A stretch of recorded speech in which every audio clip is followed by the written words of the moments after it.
Everyone, welcome back. जैसा कि आप लोग देख रहे हो कि हम यहाँ पे थर्मोडायनेमिक्स का एक सीरीज चला रहे हैं जिसमें हम कुछ क्वेश्चंस को लेकर के उसके पीछे की कॉन्सेप्ट को समझने की कोशिश कर रहे हैं।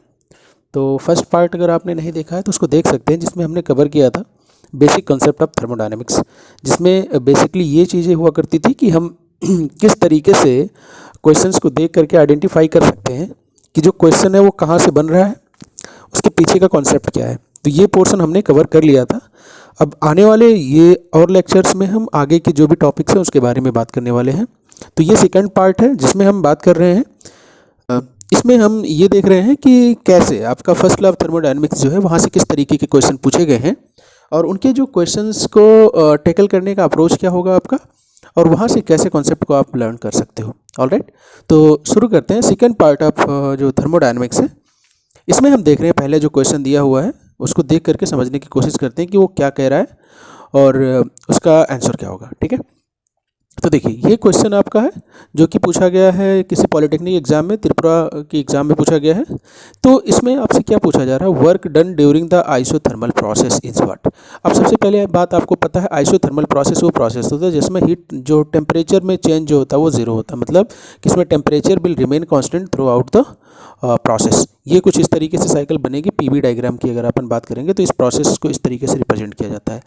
तो इसमें जो आइसोथर्मल प्रोसेस होता है, इसमें जो वर्क डन की जब बात करने जाते हैं तो इसका जो इक्वेशन निकल के आता है CLN P initial by P final that is equal to CLN B final divide by B initial. Alright, और इसका जो ग्राफ बनता है वो रेक्टेंगुलर हाइपरबोला शेप का बनता है।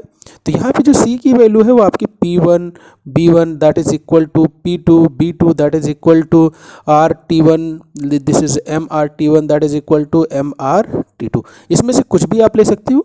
तो आप यहाँ पे देख सकते हो कि जो क्वेश्चन है वो कहाँ पे लाई कर रहा है। तो C यहाँ पे लिया गया है P2 B2, ये आपका P1 B1, और लॉग का जो बेस ई ln फंक्शन है वो आपका B2 by B1। This will be the right answer. Okay, तो सेकंड क्वेश्चन की बात करते हैं।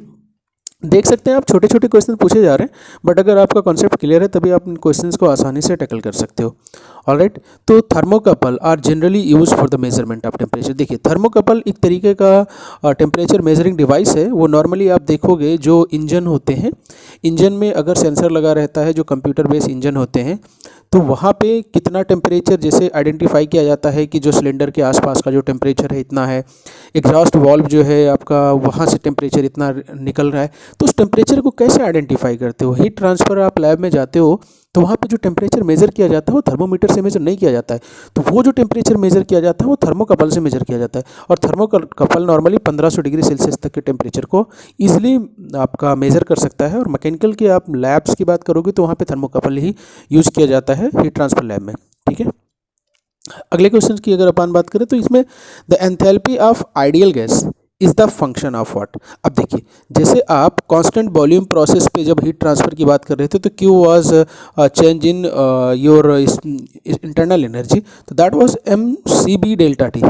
सिमिलरली अगर कांस्टेंट प्रेशर प्रोसेस पे जब बात करते हो तो जो Q होता है that is change in enthalpy का टर्म निकल करके आता है। ठीक है, तो ये चेंज इन एंथैल्पी मतलब ये आपका एंथैल्पी के बराबर होता है, that is the function of temperature, this is mCP delta T हो जाएगा। तो आपको यहाँ से समझ में आ रहा है कि enthalpy for an ideal gas, ideal gas वो गैस होता है जिन पे अगर आप देखोगे तो स्पेसिफिक जो हीट होता है इसमें किसी भी तरीके का चेंज नहीं आएगा टेम्परेचर के रेज होने से या ड्रॉप होने से। तो यहाँ पे जो एंथैल्पी होगा, enthalpy is directly function of temperature only हो जाएगा। ठीक है, तो ये आपके बहुत बार एग्जाम में पूछे गए हैं। और वही अगर कांस्टेंट वॉल्यूम प्रोसेस की बात करेगा तो internal energy is the function of temperature हो जाता है। ठीक है, तो आप इस क्वेश्चन को आप इस तरीके से देख सकते हैं। अगले क्वेश्चन की बात करते हैं। बोला है कि इसमें 1 degree Celsius equal to hot. अब देखो यार, नॉर्मली 0 डिग्री सेल्सियस से लोग कंफ्यूज होते हैं। 0 डिग्री सेल्सियस जो होता है 273.15 केल्विन होता है। यहाँ पे उन्होंने 1 डिग्री सेल्सियस की बात किया है तो आप इसमें 1 ऐड करोगे, अदरवाइज लोग यही गलती करते हैं, नॉर्मली डायरेक्टली देखते हैं 273.15 डायरेक्टली इसको टिक करते हैं, बट इन्होंने 0 डिग्री सेल्सियस की बात ना करके 1 डिग्री सेल्सियस की बात किया है, that's mean it is 274.15 kelvin. ठीक है, अगला question, identify open system and close system from the following. अब देखिए ओपन सिस्टम क्लोज सिस्टम को जब आप आइडेंटिफाई करने जा रहे हो तो आपके आसपास जितनी भी चीज़ें हैं उसको देख करके डायरेक्टली बता सकते हो कि सिस्टम ओपन है या क्लोज सिस्टम में। आपने एक कप ऑफ कॉफ़ी देखा, ठीक है, ये कप ऑफ कॉफ़ी आपका ये ओपन सिस्टम की तरीके से बिहेव करेगा। अगर एक बॉटल है वो क्लोज्ड है, बॉटल अगर आपका क्लोज है तो वो आपको क्लोज सिस्टम की तरीके से बिहेव करेगा। अगर आपने देखा रूम है, अगर रूम के डोर क्लोज हैं तो वो क्लोज सिस्टम की तरीके से बिहेव करेगा, रूम का डोर ओपन है तो ये ओपन सिस्टम की तरीके से बिहेव करेगा। मतलब आप इसको इजीली देख करके आइडेंटिफाई कर सकते हो। तो यहाँ पे बोल रहा है blood circulation and respiration of the human. तो आपने देखा ब्लड सर्कुलेशन कभी बॉडी से बाहर हो रहा होता है? नहीं होता है, मतलब ये आपका ओपन सिस्टम नहीं हो सकता है। आगे फ्यूल सिस्टम एंड रेडिएटर। देखिए जो रेडिएटर होता है वो, उसमें आपने देखा होगा रेडिएटर जो होता है इसमें एक तरफ से वाटर आएगा, वो गर्म हवा ऐसे जो एयर होगा ये बाहर निकलेगा। मतलब यहाँ पे आप देख रहे हो कि जो कंट्रोल वॉल्यूम से बाहर और अंदर मास का फ्लो हो रहा होता है तो ये ओपन सिस्टम हो जाएगा। लेकिन इन्होंने उल्टा बोल रखा है open system and close system, तो ये ऑप्शन नहीं होगा। अगली बात करते हैं एयर कंप्रेशर एंड बॉयलर। देखिए जो एयर कंप्रेशर होता है, कंप्रेशर का काम नॉर्मली क्या होता है? प्रेशर को इंक्रीज़ कराना, ठीक है, जो आपने फ्लूइड ले रखा है उसके प्रेशर को इंक्रीज़ कराना, उसको बॉयलर के पास शिफ्ट कराना। तो इस केस में अगर अपन बात करते हैं पावर प्लांट में, तो जो कंप्रेशर होता है वहाँ पे इनटेक और आउटलेट दोनों होता है। यहाँ से आप देखोगे तो कंप्रेशर है। जब अपन बॉयलर के बारे में बात करने जाते हैं तो बॉयलर में एक स्पेसिफिक कांस्टेंट प्रेशर पे चीज़ें ये काम कर रही होती हैं। और यहाँ पे अगर देखा जाए एग्जैक्टली तो बॉयलर भी एक ओपन एंड क्लोज सिस्टम की तरीके से बिहेव करता है, क्योंकि जब एक प्रेशर लिमिट क्रॉस करती है तो इसमें विस्लिंग होता है। और विस्लिंग होता है तो कुछ जो इसके अंदर की जो टेम्परेचर को मेंटेन कराने के लिए कुछ स्टीम को अपन फ्लो करा देते हैं बाहर की तरफ। लेकिन यहाँ पे आंसर में अगर अपन बात करने जाते हैं तो इन्होंने इसी को आंसर मान रखा है कि जो एयर कंप्रेशर और जो बॉयलर होता है आपका, ये आपका एयर कंप्रेशर ओपन सिस्टम है और बॉयलर को इन्होंने क्लोज सिस्टम की तरह से बोल रखा है। ठीक है जी, अगला क्वेश्चन देखते हैं। तो इस क्वेश्चन की अगर अपन देखें तो इसमें इन्होंने क्या बोल रखा है? Compression efficiency is compared against. देखो जब आप पीबी डायग्राम पे डिफरेंट प्रोसेस की रिप्रेजेंटेशन देखते हो तो जो डिफरेंट प्रोसेस की रिप्रेजेंटेशन होती है एक्सपेंशन में कुछ इस तरीके से हो रही होती है, और जब कंप्रेशन की बात करने जाते हो तो कुछ इस तरीके से हो रही होती है। अब आपको ये पता है आइसोथर्मल प्रोसेस होता है, ये आपका पॉलीट्रॉपिक प्रोसेस होता है, ये आपका एडियाबेटिक प्रोसेस, ये कांस्टेंट प्रेशर प्रोसेस और ये कांस्टेंट वॉल्यूम प्रोसेस। तो यहाँ पे आप देखोगे तो इन तीनों प्रोसेसेस की बात जब करने जाते हो, इसमें adiabatic, polytropic and this one your polytropic and adiabatic के बारे में अगर कंपेयर करते हो तो आपको ये पता चलता है कि जो आइसोथर्मल प्रोसेस होता है इसके ही एरिया अंडर द कर्व सबसे कम होता है। ठीक है, तो एरिया अंडर द कर्व सबसे कम किस में है? आइसोथर्मल प्रोसेस में। और ये कंप्रेशन कराने के लिए आपको वर्क डन करना पड़ता है, मतलब वर्क आपको सप्लाई करनी पड़ती है। तो जब वर्क की सप्लाई करनी होती है तो आपका इंटेंशन ये होता है कि कम से कम वर्क की सप्लाई किया जाए। ठीक है, तो इसलिए जो कंपेरिजन नॉर्मली होता है वो आपका आइसोथर्मल कंप्रेशन पे ही किया जाता है। अगर आइसोथर्मल कंप्रेशन पे सबसे मिनिमम वर्क की रिक्वायरमेंट है, लेकिन आप ये भी जानते हो कि आइसोथर्मल प्रोसेस अचीव करना नियर टू इम्पॉसिबल है, because it is infinitely slow process. तो जब कोई प्रोसेस इतना स्लो हो जाएगा तो उसको अचीव कैसे करेंगे आप? इसीलिए बट जो आइडियली इसको कंपैरिजन के लिए देखा जाता है तो आइसोथर्मल जो प्रोसेस होता है उसी को अपन एक कंपैरिजन के लिए यूज करते हैं। ऑलराइट, अब देखिए अगला क्वेश्चन है which thermometer is independent of substance of the material. तो देखो जो आइडियल थर्मोमीटर होता है वो आपका independent of the material of the constructions होता है। ठीक है, ideal gas thermometer is independent of the material of construction. अब कैसे इसको समझ सकते हो? देखो थर्मोमीटर जो होता है टेम्परेचर मेजरमेंट के लिए यूज़ किया जाता है, तो उसमें कई तरीके के आप थर्मोमीटर यूज़ करते हो। लाइक कांस्टेंट वॉल्यूम जो होता है, कांस्टेंट प्रेशर पे जो थर्मोमीटर होता है उसमें जो वॉल्यूम होता है वो रोल प्ले करता है थर्मोमेट्रिक प्रॉपर्टी की। कांस्टेंट वॉल्यूम पे जो होगा तो प्रेशर रोल करेगा थर्मोमेट्रिक प्रॉपर्टी की। इलेक्ट्रिक रेजिस्टेंस थर्मोमीटर होगा तो resistance play the role of thermometric property. अगर आपका थर्मोकपल होगा तो उसमें वोल्टेज डिफरेंस या ईएमएफ जो होगा वो रोल प्ले करता है in the case of thermometric properties. ठीक है, तो आइडियल गैस थर्मोमीटर जो होता है वो independent of material of construction होता है, वो मटेरियल पे डिपेंड नहीं करता कि वो किससे बना हुआ है। ठीक है, तो ये क्वेश्चन भी कई बार एग्जाम में पूछे गए हैं। अब अगले क्वेश्चन की बात करते हैं। इसमें इन्होंने क्या बोल रखा है? इन्होंने बोला है कि a non flow reversible process, non flow है और प्रोसेस जो है आपका रिवर्सिबल है। ठीक है, रिवर्सिबल प्रोसेस है जिसमें जो वॉल्यूम है आपका कुछ इस तरीके से रिलेशन में दे रखा है, where P is in bar and what will be the work done if the pressure change from 1 bar to 10 bar. अब देखो इस इक्वेशन को आप देखते हैं तो B इजकल टू 15/P। अब आपको अगर PB इजकल टू 15 कर दिया जाए तो यहाँ से कुछ समझ में आ रहा है? PB इजकल टू कॉन्स्टेंट जो होता है वो आपका आइसोथर्मल प्रोसेस होता है। अब यहाँ पे PB इजकल टू कॉन्स्टेंट, यहाँ पे C की जगह पे 15 ले लिया आपने, तो यहाँ पे P V is equal to constant इस तरीके से आपको दिख गया। तो यहाँ पे वर्क डन आप निकालने जाओगे तो in the case of isothermal process P1 B1 ln V final divided by V initial या फिर B2 बाई B1 कर लेंगे। तो यहाँ से अब P1 B1 की आप बात करोगे तो 15 डायरेक्टली आ रहा है, और जो प्रेशर दिया हुआ है वो आपका किस में दे रखा है, प्रेशर बार में दे रखा है, मतलब 10 टू दी पावर 5 से आप मल्टीप्लाई करोगे। अब यहाँ पे ln पे क्या है, बी फाइनल कितना होगा, अब बी फाइनल मतलब यहाँ से आप B2 की बात करने जाओगे तो B2 आपका होगा 15 डिवाइड बाई 10 मतलब 1.5, और B1 जो होगा वो कितना होगा, और डायरेक्टली आप 15 divided by your here 1 this is 15। तो इस तरीके से आप देखो तो यहाँ से आपने देखा P1 B1 ये वाला टर्म यहाँ मिला, अब P2 B2 1.5 डिवाइडेड बाई 15 मतलब यहाँ पे 1/10 आ जाएगा। और जब 1/10 को आप ये 15 इंटू 10 टू दी पावर 5 है और ln 1/10 है इसकी, और आपको ये उल्टा वैल्यू दे रखा है ln 10 की वैल्यू, मतलब इसको अगर आप ln 10 के फॉर्म में रखना चाहते हो तो ये 10 टू दी पावर 5 हो जाएगा, और यहाँ पे माइनस में टर्म आ करके ln 10 बन जाएगा। ठीक है जी, तो ये आपका मतलब ये जो ये माइनस है यहाँ पे आप ले लो, यहाँ माइनस के टर्म में आ जाएगी चीज़ें। अब इसको अगर आप कैलकुलेट करके देखोगे तो आपको जो इक्वेशन मिलेगा वो आपका 3.453, ये आपका मेगा न्यूटन मीटर, क्योंकि 10 टू द पावर 5 ऑलरेडी था, एक और मल्टीप्लिकेशन करोगे तो 2.3 के टर्म में आएंगी चीज़ें। तो ये आपको आंसर मिलेगा। मतलब आपको यहाँ क्वेश्चन देख करके ये समझना है कि ये किस तरीके की प्रोसेस पे काम कर रहा है। मतलब आप डायरेक्टली अगर आप आइसोथर्मल प्रोसेस का इक्वेशन आप देखोगे तो directly P V is equal to constant होता है, तो यहाँ से आप डायरेक्ट देख लो P V is equal to constant, और कॉन्स्टेंट की जगह पे आपको 15 की वैल्यू दे रखा है, तो या तो डायरेक्टली आप वहाँ से कर लो या P1 B1 ln B2 by B1 से सॉल्व करो। आप दोनों तरीके से सॉल्व करोगे आपको क्वेश्चन जो होगा वो सेम आंसर मिलेगा। ठीक है, तो इस तरीके के क्वेश्चन कई बार एग्जाम में पूछे गए हैं, और सेम क्वेश्चन जो है आपका ESC एग्जाम में भी पूछा गया है, इंजीनियरिंग सर्विसेज एग्जाम में पूछा गया है, उसी को उठा करके जो स्टेट AE के एग्जाम होते हैं वहाँ पर कॉपी किया जाता है। ठीक है, नाउ द सेकंड क्वेश्चन। अब इस क्वेश्चन को देखो, इसमें ये क्या बोल रहा है।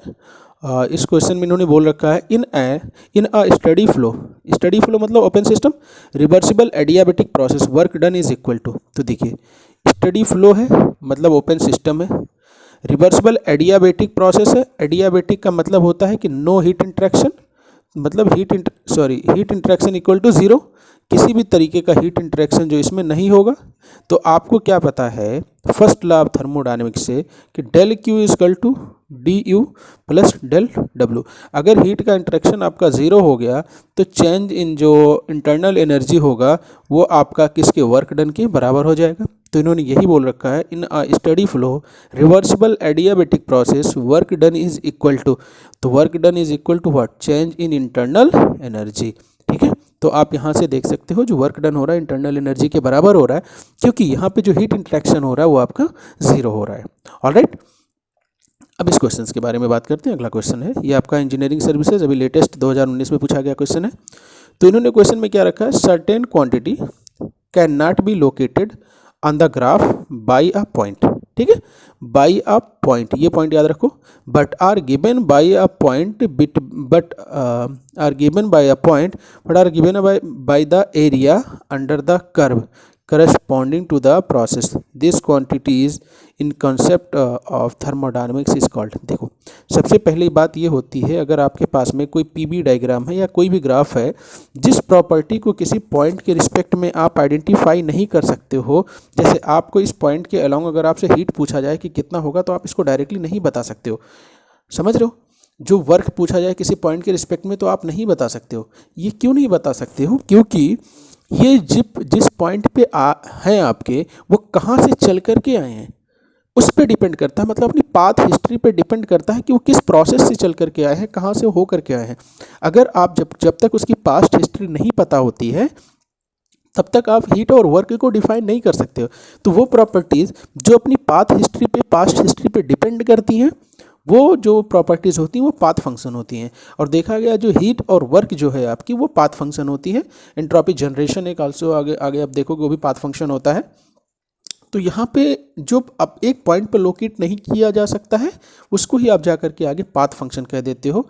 और जब आप पीबी डायग्राम की बात करते हो तो area under the curve on PV diagram जो होता है वो वर्क देता है, और area under the curve on TS diagram जो होता है वो हीट इंटरेक्शन देता है। तो ये आपका जो पाथ फंक्शन है वो आपका किसी पॉइंट पे डिपेंड नहीं करता है, ये आपके पाथ हिस्ट्री पे डिपेंड कर रहा होता है।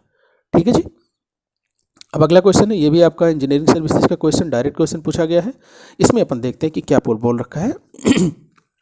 देखिए, a steel tank placed in a hot environment. पहले बोला गया कि एक स्टील का कोई टैंक है जिसको आपने एक हॉट इन्वायरमेंट में रखा है, जिसका जो मास है वो दिया हुआ है 5 kg। ठीक है, और जो यहाँ पे प्रेशर दे रखा है वो 4 एटमॉस्फेयर, मतलब अगर इसको आप मल्टीप्लाई करके देखेंगे तो 4 इंटू 1.01325 बार से मल्टीप्लाई हो जाएगा। ठीक है, जो टेम्परेचर टी इनिशियल दे रखा है दैट इज़ 30 डिग्री सेल्सियस। अगर 30 डिग्री सेल्सियस को अगर आप केल्विन में कन्वर्ट करना चाहो तो 273, तो यहाँ से आपको मिल जाएगा 303 केल्विन, तो यहाँ से T1 आ गया। ठीक है, अब अगला बोल रहा है अ portion of the air is release till the pressure become 2 atmosphere. अब यहाँ से क्या बोल रहा है कि यहाँ से जो एयर है ना, ये कुछ जो मास है वो आपका रिलीज कर रहा है। ठीक है, ये जो कुछ मास आपका है वो रिलीज हो रहा है, तो वो जब रिलीज हो रहा है तो यहाँ पे जो प्रेशर की जब बात की जाती है, P2 की जब बात करने जाते हैं तो ये 2 एटमॉस्फेरिक प्रेशर आ जाता है, मतलब 2 इंटू 1.01 आपकी जो बार प्रेशर आ जाएगा। ठीक है जी, और यहाँ पे जो टेम्परेचर की जब इन्होंने बात किया तो जो T2 की वैल्यू है दैट इज़ 150 डिग्री सेल्सियस। अब 1.50 डिग्री सेल्सियस को अगर आप केल्विन में कन्वर्ट करो तो 150 प्लस 273.15, तो 273 की ऐड करते हैं 150 इंटू 273, तो यहाँ से आपको जो टोटल मिल रहा है 423 केल्विन। ठीक है जी, ये 423 केल्विन मिल रहा है। अब इन्होंने बोल रखा the quantity of air allowed to escape, तो कितना अमाउंट ऑफ जो एयर है वो रिलीज हुआ है, एस्केप हुआ है, उसके बारे में आपसे पूछ रहा है। मतलब अगर आपके पास m इनिशियल है, आपके पास m फाइनल है, तो अगर m initial minus m final कर देंगे तो जो बीच वाला जो मास फ्लो रेट है वो निकल के आ जाएगा, कितना मास जो रिलीज़ हुआ है। तो सबसे पहले आपको ये देखना है कि ये क्लोज वेसल है, तो जब ये क्लोज वेसल है तो मतलब इसका जो वॉल्यूम होगा वो आपका कांस्टेंट रहने वाला है। थ्रू आउट द वॉल्यूम, जो थ्रू आउट द प्रोसेस जिसका वॉल्यूम होगा वो कांस्टेंट रहेगा, इसमें तो कोई चेंज नहीं आएगा। अब देखो, प्रेशर P1 दिया हुआ है, प्रेशर P2 दिया है, टेम्परेचर T1 दिया हुआ है, टेम्परेचर T2 दिया हुआ है, मतलब आपके पास आइडियल गैस इक्वेशन है PB इक्वल टू mRT। यहाँ से वॉल्यूम कांस्टेंट है, मतलब यहाँ से आप क्या कर सकते हो, यहाँ से अगर आप देखेंगे तो mRT1 बाई P1, तो यहाँ से M1 आ जाएगा, तो that is equal to volume constant है तो mRT2 बाई P2 आ जाएगा, तो यहाँ से M2 आ गया। अब R तो कॉमन है, तो M आपके पास में है 5, T1 दिया हुआ है 303, आपके पास में प्रेशर है आपका 4। ठीक है, 4 बार जो एटमॉस्फेरिक प्रेशर है 1.01 से मल्टीप्लाई करोगे, इधर भी करोगे तो दोनों कट जाएंगे। ठीक है जी, अब आगे जा करके M2 की जो वैल्यू है वो निकालना है, R तो कट जाएगा यहाँ से, T2 की जो वैल्यू है 423 केल्विन, और यहाँ से जो P2 की वैल्यू है दैट इज़ 2 एटमॉस्फेरिक। अब M2 की वैल्यू आपको निकालनी है, आप डायरेक्टली कर सकते हो 5 into 303 divided by 2 here and divided by 423। Alright, तो ये जो वैल्यू निकल करके आ रही है आपकी जस्ट अ सेकेंड, इसमें आपने देखा कि M1 की जो वैल्यू है वो आपकी यहाँ पे दिया हुआ है। ठीक है, तो M1 जो है वो 5 है, और T1 की जो वैल्यू है 303 है, divided by your 4, then multiply by 2 and divided by here 423। ठीक है, तो ये आपको 1 जो M2 की वैल्यू है 1.79 आ रही है। ठीक है, ये आपका केजी, लेकिन आपको पता है कि टोटल अमाउंट ऑफ जो मास स्किप किया वो होगा M1 माइनस M2। कितना इनिशियल में था, कितना फाइनल में बचा है, तो जो कितना रिलीज़ हुआ है, तो M1 माइनस M2 अगर आप करके देखेंगे तो 5 माइनस आंसर करके इसको देखेंगे तो आपको मिल जाएगा 3.20 और ये 3.20 के अप्रॉक्स आंसर आया, मतलब आंसर जो डी है आपका ये आपका ऑप्शन बन जाएगा। और आप इसको देख सकते हो कि इंजीनियरिंग सर्विसेज का क्वेश्चन है, मतलब आप इसमें कैलकुलेटर यूज़ नहीं कर सकते हो, ठीक है। तो आपको अप्रॉक्सीमेशन से इसको सॉल्व करना पड़ेगा।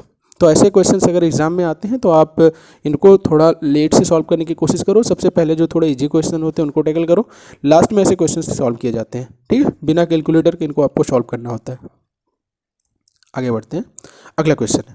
देखिए इस तरीके के क्वेश्चन बहुत बार एग्जाम में पूछे जाते हैं। ये आपके स्टेट लेवल के जो ए एग्ज़ाम में हैं, जे एग्ज़ाम में भी पूछे गए हैं, और ये इंजीनियरिंग सर्विसेज का बहुत फेवरेट क्वेश्चन है। आप इसको देखोगे तो बहुत सारे क्वेश्चन इस पर्टिकुलर कॉन्सेप्ट पे पूछे गए हैं। इन्होंने बोल रखा है the thermal efficiency of hypothetical cycle shown is what. देखिए थर्मल इफिशियंसी की बात करने जाते हैं तो efficiency is equal to work done divided by heat supply की बात करते हो, ठीक है। वर्क डन मतलब आउटपुट डिवाइड बाय इनपुट। अब आपने गाड़ी में पेट्रोल भराया तो पेट्रोल जब बर्न हुआ तो हीट एनर्जी रिलीज हुई, तो उस हीट एनर्जी से आपको कितना आउटपुट मिला, वर्क डन कितना हुआ, और डिवाइड बाय हीट एनर्जी जो सप्लाई किया था उसका जो रेशियो होता है वही आपकी इफिशियंसी होती है, ठीक है। अब देखिए जब यहाँ पे अपन बात करने जाते हैं कि इस पर्टिकुलर ग्राफ में कैसे आइडेंटिफाई करोगे कौन सा जो पोर्शन है वो वर्क डन है और कौन सा पोर्शन आपका हीट इंट्रैक्शन है, ठीक है। तो जब किसी भी साइकिल की जब बात करने जाते हो तो साइकिल के केस में जो होता है, जो हीट इंट्रैक्शन होता है वर्क डन के बराबर होता है। मतलब ये साइकिल जो क्लोज चैम्बर बना रहा है ये आपका टोटल जो होगा वर्क इंट्रैक्शन की बात करेगा, और टोटल जो amount of area under the curve on TS diagram होगा वो आपका हीट इंट्रैक्शन होगा। मतलब इतना अमाउंट ऑफ हीट सप्लाई करने पे आपको इतना अमाउंट ऑफ वर्क डन मिल रहा है। तो work done divide by heat supply अगर आप कर देंगे तो इफिशियंसी निकल जाएगी। अब सोचिए इसमें एफिशिएंसी आपको निकालना है तो सबसे पहले एरिया किसका, एरिया ऑफ कितना A B C divided by area A B C plus area जो होगा वो किसका होगा, ए सी 5 and 1। मतलब सबसे पहले ये टोटल एरिया, तो यहाँ से आपको वर्क डन निकलेगा, और जब इसका पर्टिकुलर पूरा एरिया ये वाला जो रिमेनिंग है और ये टोटल जो है इसको ऐड करके देखोगे तो टोटल हीट की सप्लाई कितनी हुई है वो निकल के आ जाएगा, ठीक है जी। तो यहाँ से पहले आप इस जो ट्रायंगल बन रहा है इसका एरिया निकालो। तो यहाँ से हाफ बेस इंटू हाइट, तो ये 5 - 1 तो 4 आ जाएगा। हाइट कितना आ जाएगा 700 - 300 तो ये आपका 400 आ जाएगा, ठीक है। अब सबसे पहले ये सेम एरिया तो रहेगा ही, 400 × 4 प्लस ये जो पर्टिकुलर एरिया है ये पर्टिकुलर ये वाला जोन है इसको आप ऐड करोगे। तो इसको जब ऐड करने जाओगे तो सबसे पहले बात 300 × दिस वन 4, ठीक है जी। तो अब इस क्वेश्चन को आप सॉल्व कर सकते हो इजीली, बहुत आसान हो गया। अब ये आपका ऊपर 800 आ जाएगा, नीचे 800 प्लस 1200, ठीक है। तो ये आपका 20 हो गया, ये आपका 8 हो गया,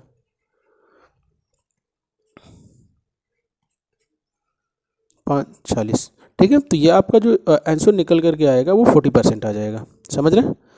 तो आप इस तरीके से इस क्वेश्चन को देख सकते हो। अब ये जो ग्राफ है ना, आपको इस ग्राफ को और भी तरीके से बना सकता है। लाइक अब इसी पे आपको पीवी डायग्राम बना दे और कुछ इस तरीके से ग्राफ बना करके दे दे।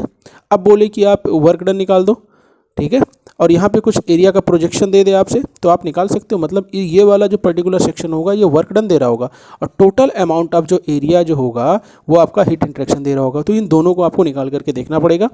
जो क्लोज आपका साइकिल बन रहा होगा उसका area divide by total area को करोगे तो आपको इफिशियंसी निकल के आ जाएगी, ठीक है। तो इस क्वेश्चन के लिए आपको अवेयर रहना पड़ेगा। बहुत बारी इस तरीके के क्वेश्चन आपको देखने को मिलेंगे एग्जाम में, ठीक है जी। अब आगे बढ़ते हैं, इस क्वेश्चन को देखते हैं कि इसमें क्या बोल रहा है।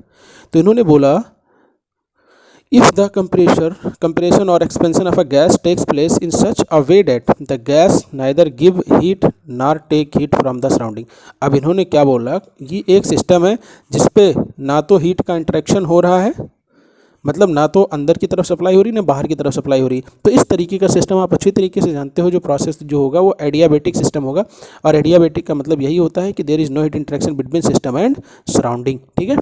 अगला question, for an adiabatic process. आपने इस क्वेश्चन को, मैं अगर केडी के बच्चे हैं तो उसमें मैं एग्जाम में क्लास में प्रूव कर चुका हूँ। PV gamma equal to constant, ये आपका एडियाबेटिक के लिए होता है, और it is not only for adiabatic, it is reversible adiabatic process.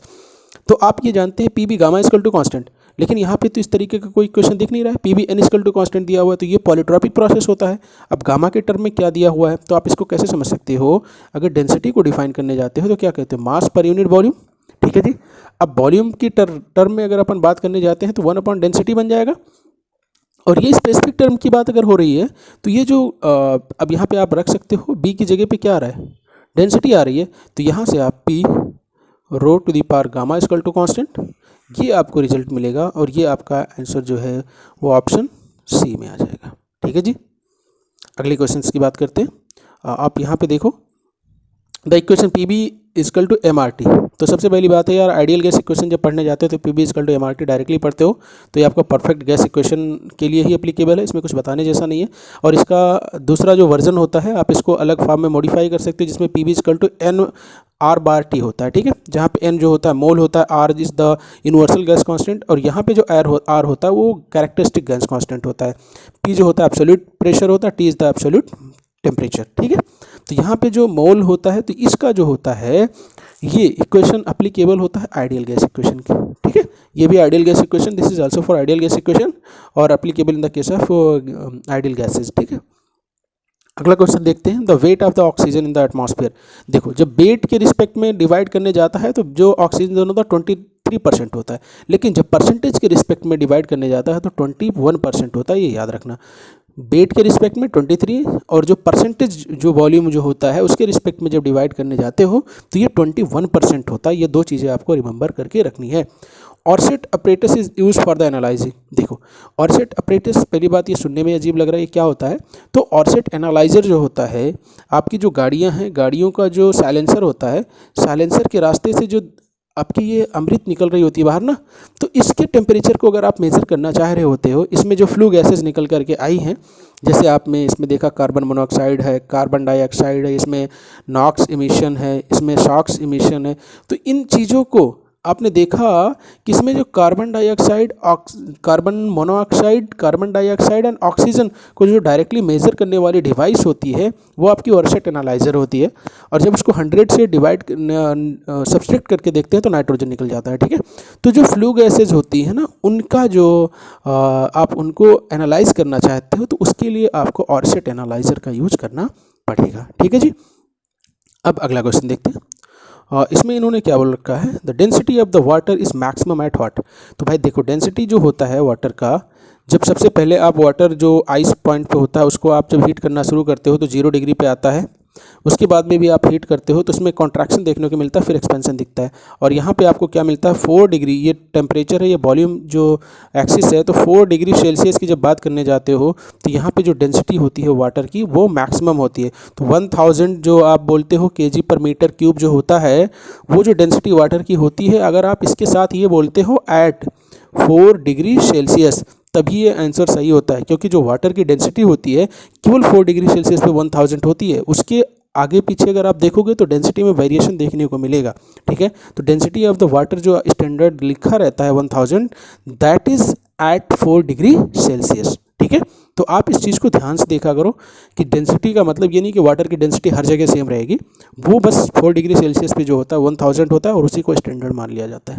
ठीक है, अगला question, a perfect gas at 27 degree Celsius is heated at constant pressure so as to triple its volume.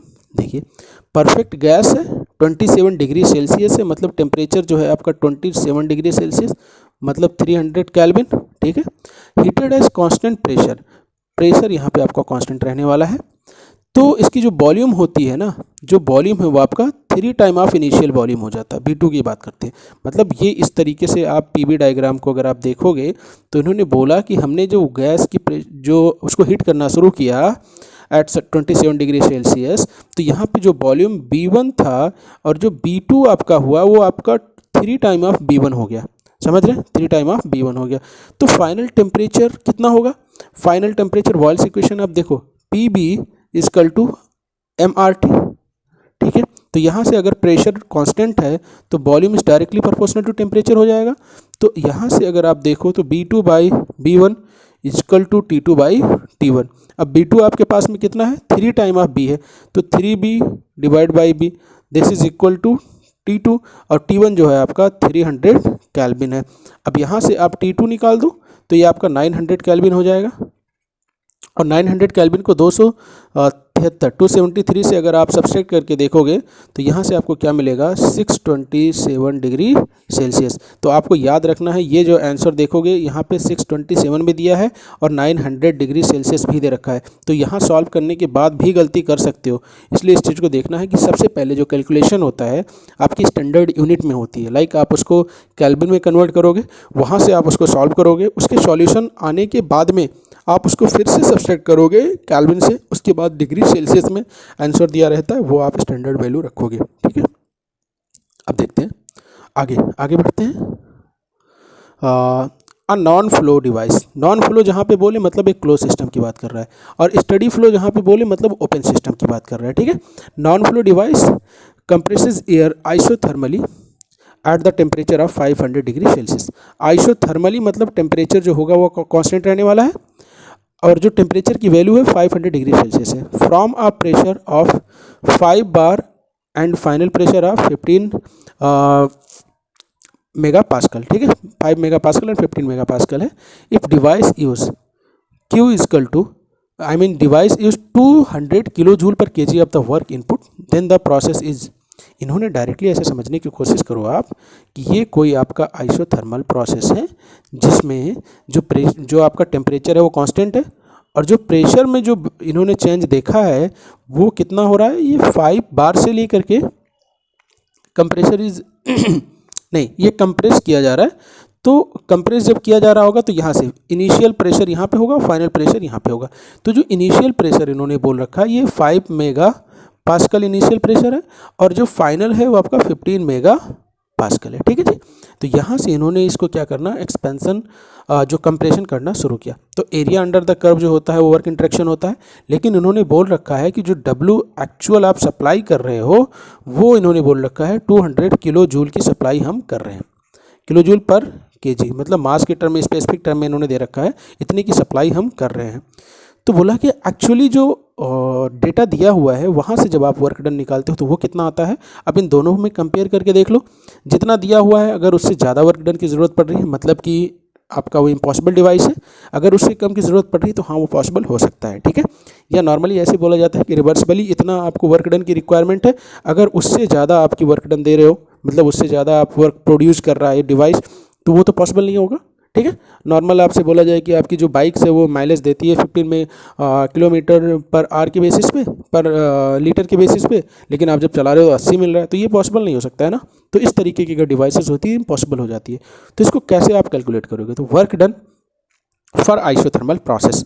तो आइसोथर्मल प्रोसेस के लिए CLN, अब ये देखते हैं P initial by P final यहाँ पे दिया हुआ है। अब C इजकल टू MRT हो सकता है, तो मास के टर्म में ऑलरेडी वैल्यू दी है तो R और T1। ठीक है, LN P इनिशियल मतलब 5 है और P फाइनल जो आपका है 15 है। तो R फॉर द ईयर 0.287, और जो टेम्परेचर T1 होता है आपका दिया हुआ है 500 डिग्री सेल्सियस मतलब 773, यहाँ पे केल्विन आ जाएगा।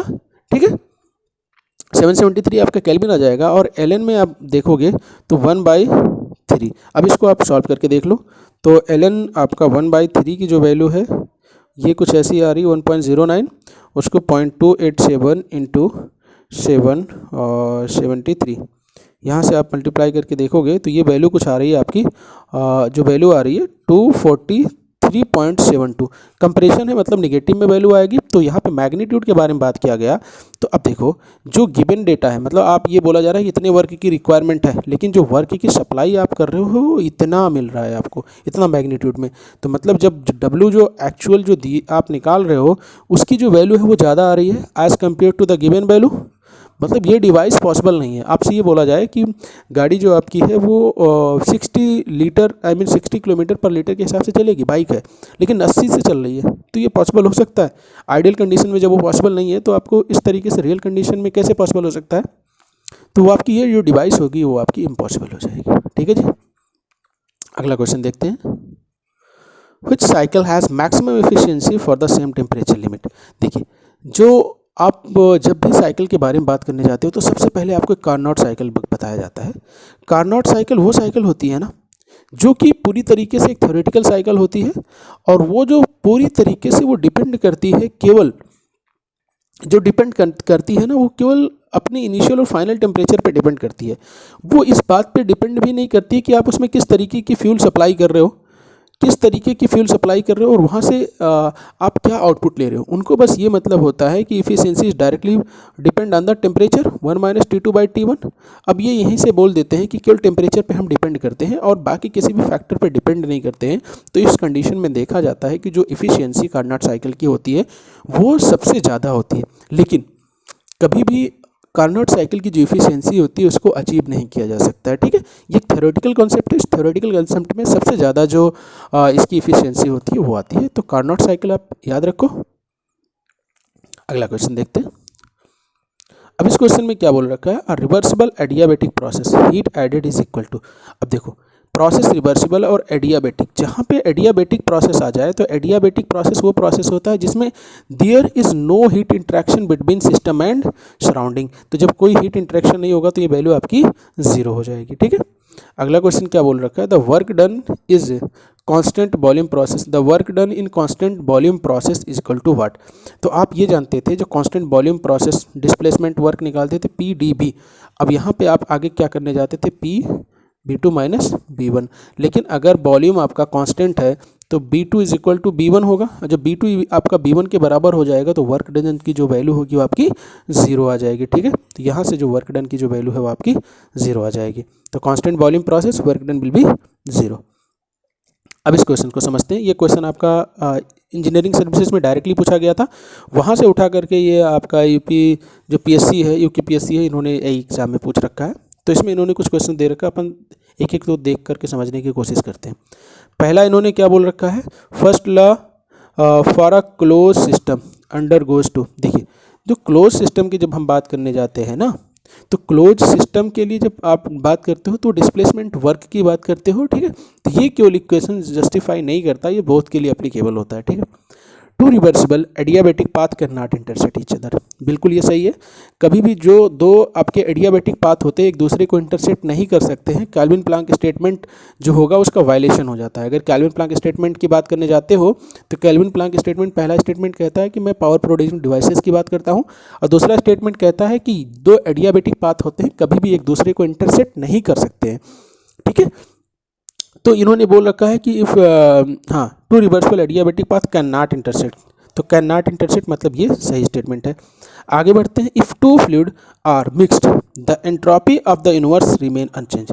देखिए, मिक्सिंग ऑफ द फ्लूइड जो होती है वो इरिवर्सिबल प्रोसेस होती है, और इरिवर्सिबल प्रोसेस में हमेशा ही ये देखा गया है कि इसमें एंट्रोपी का इंक्रीज देखने को मिलता है। बट इन्होंने बोल रखा है कि एंट्रोपी आपकी जो चेंज नहीं होगी, मतलब ये स्टेटमेंट इनका गलत है। अगला स्टेटमेंट क्या बोलता है, Clausius statement, heat can flow from low to high temperature body without the aid of external work. क्या ये पॉसिबल है कि लो टेम्परेचर से आप अपने क्या फ्रिज को ऑपरेट कर सकते हो विदाउट इलेक्ट्रिसिटी? ये पॉसिबल नहीं है। लेकिन इन्होंने बोला कि ये क्लॉसेस स्टेटमेंट बोला कि ये पॉसिबल है, बट इसका जस्ट उल्टा क्लॉसेस स्टेटमेंट था कि heat can neither be transfer from low temperature to high temperature without adding any external form of energy. ठीक है, तो Clausius statement, heat can flow from low temperature to high temperature body with the application of होना चाहिए, लेकिन इन्होंने without बोल रखा है, मतलब ये आपका गलत है। ठीक है, अगला statement, the efficiency of a reversible heat engine is independent of nature of working substance undergoing a cycle. इन्होंने इस स्टेटमेंट को क्या बोल रखा है कि अगर आपका जो हीट इंजन है तो इसकी जो नेचर होता है ना वो वर्किंग फ्लूइड पर डिपेंड नहीं करता। मतलब अगर आप कार्नोट साइकिल के बारे में जब बात करने जाओगे तो यहाँ पे इसके स्टेटमेंट यही देखने को मिलते हैं कि ये बस टेम्परेचर लिमिट पे डिपेंड करता है, वो इस बात पे नहीं डिपेंड करता है कि आप किस तरीके की फ्यूल ले रहे हो। आप इसमें एथेनॉल मेथेनॉल ले रहे हो, डाईएथाइल ईथर ले रहे हो, आप पेट्रोल ले रहे हो, डीजल ले रहे हो, इसको फ़र्क नहीं पड़ता है। अगर इनिशियल और फाइनल टेम्परेचर सेम है तो इसकी इफिशियंसी सेम आएगी। इन्होंने ये स्टेटमेंट दिया था, तो यहाँ से आप देखोगे तो स्टेटमेंट 2 और 5 सही हो जाएगा, मतलब ऑप्शन जो आपका बी हो जाएगा, that will be right answer. Okay, अगले क्वेश्चन पे बढ़ते हैं। यहाँ पे इन्होंने क्या बोल रखा है, the unit of the work is what. Work की यूनिट जो होती है आपकी जूल होती है। ठीक है, और जो पावर की यूनिट होती है वो आपकी वाट होती है। मतलब जूल पर सेकंड की बात करोगे तो वाट मिलेगा। तो यहाँ से अगर आप करके जाओगे जूल निकालना है तो वाट पर सेकंड की अगर आप बात करेंगे तो जूल में निकल के आ जाएगा। वाट सेकंड, इसको अगर आप आर में भी कन्वर्ट कर दोगे तो वाट आर की अगर जहाँ पे बात होगी वो यूनिट अल्टीमेटली जूल की देगा। तो आप देख लो कहाँ पे है, तो किलो वाट आर। अब ये जो वैल्यू होगी ये आपकी जूल की यूनिट दे रही होगी, तो वर्क की यूनिट जूल होती है, यहाँ से आप कन्वर्ट करोगे तो जूल मिल जाएगा। ठीक है, क्योंकि जो वाट होता है जूल पर सेकंड होता है, और ऊपर से सेकंड से मल्टीप्लाई करोगे, सेकंड सेकंड कट जाएगा, आपको किलोवाट जो किलो जूल में वैल्यू निकल के आएगी। Which of the following is an irreversible process? अब देखिए जी, irreversible process का क्या मतलब होता है। irreversible process आपका जब भी आप कहीं पे भी ये देखते हो आइसेंथैल्पिक प्रोसेस, मतलब हाईली रिवर्सिबल प्रोसेस होता है। हाईली रिवर्सिबल प्रोसेस होता है जिसमें आप बोला जाता है कि जो किसी पाइप से कोई वाटर फ्लो हो रहा होता है, अचानक आप उसको रिस्ट्रिक्ट कर देते हो तो इसमें जो वाटर इस तरीके से फ्लो होने लगते हैं। ठीक है, ये रिवर्सिबिलिटी का सबसे बड़ा एग्जांपल है, और ये नॉर्मली प्रैक्टिकली देखा जाएगा। जो आपके रेफ्रिजरेटर होते हैं उसमें जो कैपिलरी ट्यूब होती हैं वो आपकी आइसेंथैल्पिक प्रोसेस पे काम करती हैं, और ये हाईली रिवर्सिबल प्रोसेस होते हैं जिसका काम होता है प्रेशर को ड्रॉप करना, और यहाँ से जब प्रेशर ड्रॉप होता है तो टेम्परेचर में भी ड्रॉप देखने को मिलता है। ठीक है, इसलिए आप जो इवेपोरेटर जो अंदर फ्रीजर होता है वहाँ पे टेम्परेचर देखते हो माइनस में होता है। ऑलराइट, अगला क्वेश्चन देखते हैं। A system is taken from state 1 to state 2 along the two different path 1 and 2। इन्होंने बोला कि जो सिस्टम है जो ए से बी की तरफ जा रहा है, दो डिफरेंट पाथ की बात कर रहा है इन्होंने। ठीक है, टू डिफरेंट पाथ से बोला जा रहा है। The heat absorb and work done by the system along the path are Q1 and Q2। यहाँ से बोल रखा है जो Q1 एंड Q2 है दो, और जो वर्क है W1 एंड W2 रिस्पेक्टिवली। तो देखिए, system taking place in the state 1 and 2 in two different path. तो इसमें अगर अपन साइक्लिक प्रोसेस के बारे में बात करने जाते हो ना, तो साइक्लिक प्रोसेस में डायरेक्टली कहते हैं कि del Q is equal to del W। ठीक है जी, del Q is equal to del W that from the first law of thermodynamics. तो ये अप्लीकेबल होता है in the case of cycle. तो in the case of cycle ये जब चीज़ आपकी अप्लीकेबल होती है, या फिर जब आगे आप जा करके ये भी बात करते हो कि जब प्रोसेस, अगर प्रोसेस के बारे में बात करने जाते हैं तो del Q equal to d E plus del W. ठीक है जी, अगर प्रोसेस सेम रहेगा, A to B process same रहेगी, तो इंटरनल एनर्जी में जो चेंज आएगा वो सेम रहने वाला है। तो यहाँ से अगर आप del Q minus del W की बात करो, मतलब Q1 माइनस W1, और अगर इंटरनल एनर्जी सेम है तो Q2 माइनस W2, ये सेम आ जाएगा। तो यहाँ से आप ये देखो कि कौन सा आंसर सही आ रहा है। तो अगर आंसर डी की बात करने जाएँ तो यहाँ से बोला जा रहा है कि जो Q1 माइनस W1 मतलब that is equal to internal energy. तो इंटरनल एनर्जी में जो चेंज होगा दोनों प्रोसेस के लिए सेम रहेगा। तो जब दोनों प्रोसेस के लिए इंटरनल एनर्जी में चेंज सेम है, तो मतलब जो हीट इंटरेक्शन और वर्क इंटरेक्शन का जो डिफरेंस होगा वो हमेशा सेम रहने वाला है। ऑलराइट, तो आप यहाँ से इस चीज़ को देख सकते हो। अब अगले क्वेश्चन की बात करते हैं। हाँ जी, तो यहाँ पे बोल रखा है the work in a close system undergoing an isentropic process is given by. Isentropic में वर्क इंटरेक्शन की बात किया जा रहा है। तो देखो, एडियाबेटिक प्रोसेस में वर्क इंटरेक्शन जब होता था that was P1 B1 minus P2 B2 divided by gamma minus 1। और आपको पता है आइडियल गैस सीक्वेंस में P इक्वल टू MRT होता है। तो यहाँ से अगर आपसे बोला जाए MR T1 minus T2 divided by gamma minus 1। अब आप देख लो कहाँ पे इक्वेशन आ रहा है। तो ऑप्शन सी की बात करें तो यहाँ पे आपको ये दिखेगा MR T1 minus T2, that will be the right answer. ठीक है, अगले क्वेश्चन की बात करें। T1 is a high and T2 is the low temperature of a Carnot heat engine. Which of the following is most efficient way to increase the efficiency? देखिए, जब हम Carnot cycle के बारे में बात करते हैं तो कार्नोट साइकिल जो होता है केवल इफिशियंसी, जो उसकी इफिशियंसी होती है टेम्परेचर पे डिपेंड करती है। मतलब ये T2 बाई T1 होता है। जैसे आपके पास ये कोई हीट इंजन है, सोर्स टेम्परेचर T1 है, यहाँ पे इंजन पे अपन हीट की सप्लाई कर रहे हैं, सिंक टेम्परेचर T2 है, ये आपकी हीट इंजन है। यहाँ से हीट की सप्लाई हो रहा है, यहाँ से हीट का रिजेक्शन हो रहा है, और जो वर्क डन हो रहा है यहाँ पे हो रहा है। ठीक है, तो ये देखा गया कि ये जो डिपेंड करता है किस पे, टेम्परेचर लिमिट पे डिपेंड करता है। अब ये बताओ, अगर T2 मतलब ये अगर एटमॉस्फेरिक टेम्परेचर है, इसको अगर हम घटाएंगे, ठीक है, तो टोटल वैल्यू घटेगी। जब 1 माइनस टोटल वैल्यू अगर घटाते जाओगे तो इफिशियंसी की वैल्यू बढ़ेगी। ठीक है, एक तो इस तरीके से कर सकते हैं, या फिर एक इस तरीके से भी कर सकते हैं, T2 बाई T1। अब T1 की जो वैल्यू है, मतलब जो सोर्स टेम्परेचर है, जो आपके सिलेंडर के अंदर का जो टेम्परेचर डेवलप होता है after burning of the fuel, तो इसके टेम्परेचर को भी बढ़ाओ अगर, तो ये टोटल वैल्यू घटेगी। तो भी एफिशिएंसी की वैल्यू बढ़ेगी। लेकिन आप अच्छी तरीके से जानते हो जो टेम्परेचर होता है किसी भी मटेरियल की एक मेट्रोलॉजिकल कांस्टेंट होता है कि टेम्परेचर 1700 डिग्री सेल्सियस से ज़्यादा अगर आप सप्लाई करोगे तो मटेरियल में थर्मल एक्सपेंशन आ जाएगा। तो उस थर्मल एक्सपेंशन को प्रिवेंट करने के लिए आप एक मटेरियल की जो हाईएस्ट टेम्परेचर होता है उसकी लिमिट को आप डिफाइन करते हो, ठीक है। तो उस लिमिट को डिफाइन करके आप उसको रिस्ट्रिक्ट कर देते हो, उसके बियॉन्ड आप टेम्परेचर को नहीं बढ़ा सकते। मतलब यहाँ पे अगर आप स्टैंडर्ड केस की बात किया जाए तो जो T2 मतलब जो लोअर टेम्परेचर, इसकी वैल्यू जितना ज़्यादा से ज़्यादा आप घटाते चले जाओगे इफ़िशियंसी उतना ज़्यादा से ज़्यादा बढ़ती चली जाएगी। मतलब ये हमारे लिए मोस्ट मतलब डिज़ायरेबल कंडीशन है, जिसमें अपन बात करेंगे अगर हम T2 की वैल्यू को डिक्रीज़ करेंगे तो हमारी जो इफ़िशियंसी की वैल्यू होगी उसी रेट से बढ़ती चली जाएगी, ठीक है जी। तो आपका ये क्वेश्चन हो गया। अब आगे देख लेते हैं अगला क्वेश्चन क्या है। हाँ, तो इस क्वेश्चन में अगर अपन बात करें फॉर नॉन फ्लो जैसे दिखे मतलब क्लोज सिस्टम की बात हो रहा है, ठीक है। System the value of net energy transfer as heat and work equal to change of, देखिए नॉन फ्लो प्रोसेस मतलब क्लोज सिस्टम, उसके लिए इक्वेशन क्या है, del Q equal to d E plus del W. तो इन्होंने बोल रखा है कि जो नेट जो एनर्जी ट्रांसफ़र हो रहा होता है जो किसके बराबर, मतलब इसमें जो हीट इंट्रैक्शन है del Q minus del W की बात करो किसके बराबर हो है, चेंज इन इंटरनल एनर्जी। मतलब ये एनर्जी है, इसको आपने देखा काइनेटिक एंड पोटेंशियल को निगलेक्ट किया जाता है तो इंटरनल एनर्जी के टर्म में एक इक्वेशन मिलता है। तो यहाँ से आप क्या देखते हो कि ये जो एक चेंज देखने को मिलता है वो इंटरनल एनर्जी के बराबर होता है, ठीक है। अगला question, pick the correct statement regarding the path function. देखिए जो पाथ फंक्शन होता है और पॉइंट फंक्शन होता है, पाथ फंक्शन जो होता है अपनी पाथ हिस्ट्री पे डिपेंड करता है, आने वाली जो कहाँ से वो चल के आया है वो उस पर डिपेंड करता है। जैसे हीट और वर्क होते पाथ फंक्शन होते हैं, और जो पॉइंट फंक्शन होता है वो अपनी पाथ हिस्ट्री पे डिपेंड नहीं करता है, ठीक है। तो इन्होंने बोल रखा था the difference of the path function are in exact differential. बिल्कुल ये इन एग्जैक्ट डिफरेंशियल होते हैं।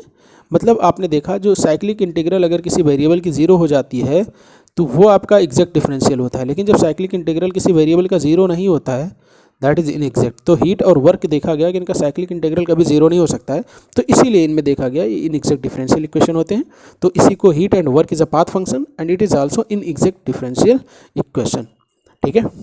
अब कुछ न्यूमेरिकल प्रॉब्लम देखते हैं आगे बढ़ करके। इसमें क्या बोला गया है, पहला क्वेश्चन है न्यूमेरिकल प्रॉब्लम अगर देखें, a gas goes through a process P V, जो n है उसकी जगह पे 2 रखा है that is constant, it expand from state 1 at 350 kilo pascal and volume आपका दिया हुआ है इतना, फाइनल प्रेशर इतना दे रखा है, तो work delivery equal to what. देखो सबसे पहले अपन बात करते हैं P B N equal to constant पे, ठीक है। अगर n की वैल्यू 1.4 होता था इसको एडियाबेटिक प्रोसेस कह देते थे, उसके अलग जो भी वैल्यू होती थी उसको अपन पॉलीट्रॉपिक प्रोसेस कह देते थे, ठीक है। तो यहाँ पे P B 2 equal to constant दे रखा है, मतलब P1 B1 2 equal to P2 B2 2। तो यहाँ से आप सबसे पहले आप B2 की वैल्यू निकालोगे, और इन the case of polytropic process जो वर्क डन होता है वो P1 B1 minus P2 B2 divide by n minus 1 होता है। तो आपके पास में यहाँ पे जो वैल्यू दिख रही है, आप B2 यहाँ पे P1 की वैल्यू दिया हुआ है 350, B1 की वैल्यू दे रखा है 0.049, P2 की जो वैल्यू है वो दे रखा है 150। यहाँ से B2 की वैल्यू आप निकाल सकते हैं। अब B2 की वैल्यू पहले निकालते हैं अपन, तो ये आपका हो जाएगा 350 डिवाइडेड बाई 150, ठीक है। उसके बाद में इसका अंडर रूट अगर आप देखें तो ये आ जाएगा, ऑलराइट, देन मल्टीप्लाई बाई 0.049। तो ये जो B2 की जो वैल्यू निकल के आएगी दिस इज़ 0.074 मीटर क्यूब। अब यहाँ पे इस वैल्यू को रख दो, P1 B1 आपके पास में पता है, P1 की जो वैल्यू है 350, B1 की जो वैल्यू है 0.049, P2 की जो वैल्यू है आपका 150 है, और B2 की जो वैल्यू है 0.074 है, डिवाइडेड बाई 2 माइनस 1 मतलब 1 आ जाएगा। तो यहाँ से आप डायरेक्टली इसको कैलकुलेट करके देखोगे तो 150 माइनस हियर 350 इंटू 0.049, हाँ जी। तो ये जो वैल्यू निकल के आ रही है ये आप देखोगे तो ये आपकी आ रही 5.9। अब आप देख लो कौन सा आंसर हो जाएगा। तो ये आपका ये बोला गया था, ये सब सारे क्वेश्चन आपको करने थे कैलकुलेट विदाउट कैलकुलेटर। ये BHEL में पूछा गया था 2019 में, ये सबसे टफ माना गया था PSU के फील्ड में, क्योंकि क्वेश्चंस आसान थे बट कैलकुलेशन इनका इतना टफ बना दिया गया था, इसीलिए काफ़ी इसको टफ माना गया। अदरवाइज आप यूपीएससी वगैरह के क्वेश्चन देखोगे तो कैलकुलेशन उनका आसान होता है। क्वेश्चन पे वो कॉन्सेप्ट आपसे पूछ लेते हैं, लेकिन कैलकुलेशन जो पोर्शन होता है वो काफ़ी आसान होता है, आप उसको ईजिली कर सकते हो। बट यहाँ पे बीएचईएल ने कुछ इस तरीके से क्वेश्चंस बना रखे थे जो बिना कैलकुलेटर के सॉल्व ही नहीं हो सकते हैं। ठीक है जी, तो अगर आपके पास कैलकुलेटर है तो आप इसको सॉल्व करोगे, ऑप्शन सी जो होगा आपका आंसर मिल जाएगा। अगले क्वेश्चन में देखते हैं, when the valve of an evacuated bottle is open. मतलब एक बॉटल है कोई, ठीक है, इस तरीके से एक बॉटल है, इसका वॉल्व आपने ओपन कर रखा है। The atmospheric air rush into it, जो यहाँ से एटमॉस्फेरिक एयर जो होगा वो आप इसमें इंटर हो रहा है। द एटमॉस्फेरिक प्रेशर इज इतना, एटमॉस्फेरिक प्रेशर जो है दे रखा है 101.325 किलो पास्कल दे रखा है। ठीक है जी, एंड वॉल्यूम जो दे रखा है वो इतना दे रखा है।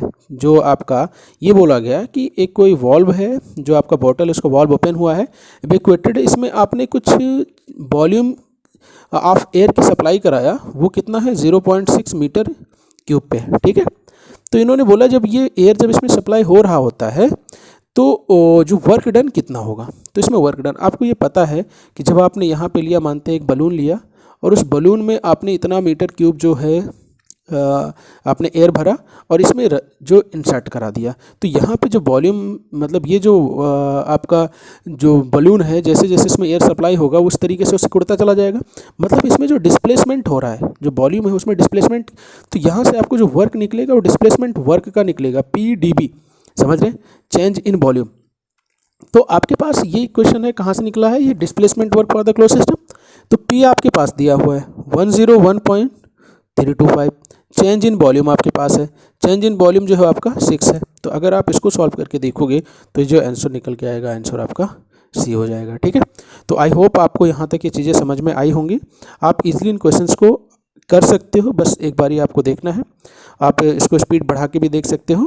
ठीक है, तो यहाँ तक डन करते हैं। यहाँ तक आप देखोगे तो इसमें basic concept, zeroth law of thermodynamics, first law of thermodynamics के कुछ पोर्शन आपको यहाँ पे कवर हो गया है। ठीक है, इसके आगे जितना भी पोर्शन है फर्स्ट लॉ ऑफ थर्मोडायनेमिक्स के और जो अच्छे अच्छे न्यूमेरिकल प्रॉब्लम है वो आने वाली क्लासेस में हम डिस्कस करेंगे।